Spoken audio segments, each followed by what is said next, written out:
tiredness can creep in definitely. If you've done a few nights on the tour bus, or if you've gone to bed too late, or you've had an early flight and it kind of buckles the week, I can compensate now, because I know if a song feels slow, I sometimes know that can be tiredness, so you have to account for that. That's also, you can't take medication that makes you drowsy. I don't drink at all now before I go on stage. I may have over the years had one beer, but I've found not drinking at all does definitely have a fresh effect, and it also makes that one when you come off all the better. But secrets of the trade. I tell you what's most important to me now is headspace before you go on.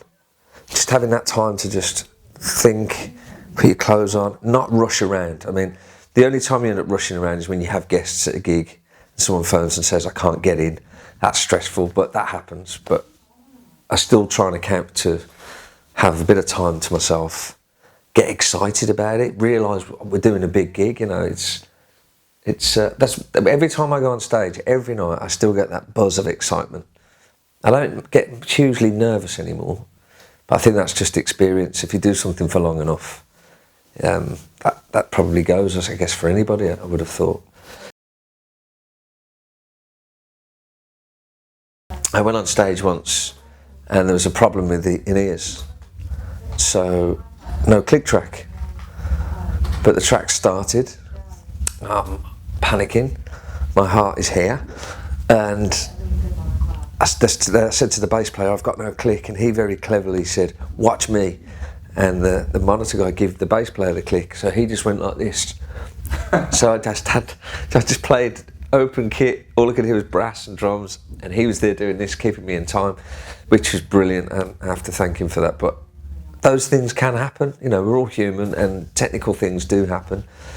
We did a gig once where the whole PA went off due to some fault, and I've been on a gig in Mexico with James where the desk blew up just before we went on. So things happen, but how you recover from those is the most important thing. And once they've happened, you feel like you're invincible. Like, well, you can deal with anything. It's only a show. It's about not panicking. It's like when you drop a stick, which I don't do that much of. It's snap a stick. I was in the middle of Let Me Entertain You, and I went round the kit. There's like a bit of a drum solo at the end.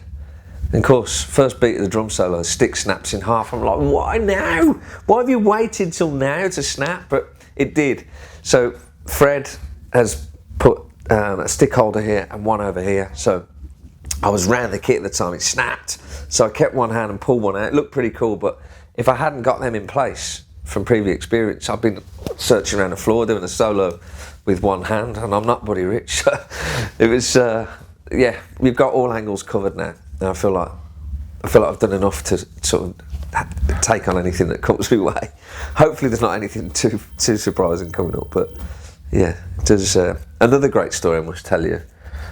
I did the Paleo Festival with James Blunt a couple of years ago, and for the last song, for some reason, I think the joke was on me, but I had to put this sequin spacesuit on backstage for the encore, so everyone's cheering, I'm putting on this suit, and then I ran up the ramp of Paleo, and there's lots of people on the stage watching, but it was so slippy that I just slipped and went rolling down the ramp in this sequin spacesuit, and everybody just was laughing so hard that I just went up to play, what song was it? I think it was 1973, in a spacesuit that was covered in mud and all sorts, but it was just a funny moment. I had to laugh at myself.